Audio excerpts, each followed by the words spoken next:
আজকের বিষয়ে ঋণাত্মক সংখ্যাকে ধনাত্মক সংখ্যায় প্রকাশ আমরা কীভাবে করব। এখানে দুটো উদাহরণ দেওয়া রয়েছে।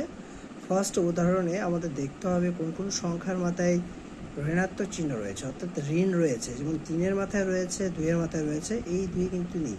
দ্বিতীয় উদাহরণে আমরা যদি দেখব ডান দিকে একটি সংখ্যা রয়েছে, যেটা প্রথম প্রশ্ন নেই।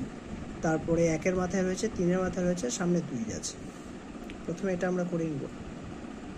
এই অঙ্কটাকে বলা হয় চরম অঙ্ক, এটা হচ্ছে নিখিল অঙ্ক। 10 থেকে বিয়োগ করতে হবে, এটা 9 থেকে বিয়োগ।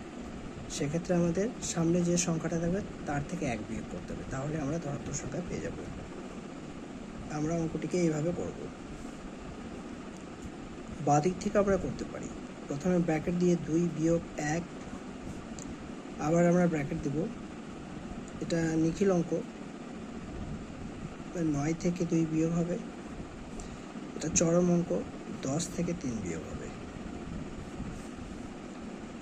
2 থেকে 1 চলে গেলে 1 থাকবে, 9 থেকে 2 চলে গেলে 7, 10 থেকে 3 চলে গেলে 7। তাহলে আমাদের উত্তর হলো 177।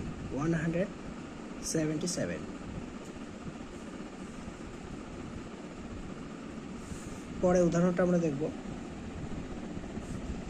ঠিক একই রকমভাবে এবার এটা ডান দিক থেকে করব। প্রথমে 2 আছে, 2 রেখে দিতে হবে, কারণ এর মাথায় কোনো ঋণ চিহ্ন নেই। এক্ষেত্রে কিন্তু এটা হবে চরম অঙ্ক, অর্থাৎ এর মাথায় প্রথমে ঋণ রয়েছে। 10 থেকে আমাদের বিয়োগ করে নিতে হবে 1। ঠিক আগের সংখ্যাটিকে 9 থেকে বিয়োগ করতে হবে 3। সামনে যে সংখ্যাটা রয়েছে 2 থেকে 1 বিয়োগ হবে।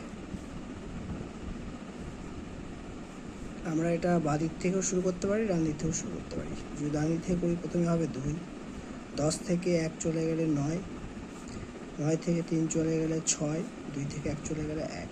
এটা হচ্ছে উত্তর। এভাবে কিন্তু আমরা খুব সহজেই ঋণাত্মক সংখ্যাকে ধনাত্মক সংখ্যায় প্রকাশ করতে পারবো।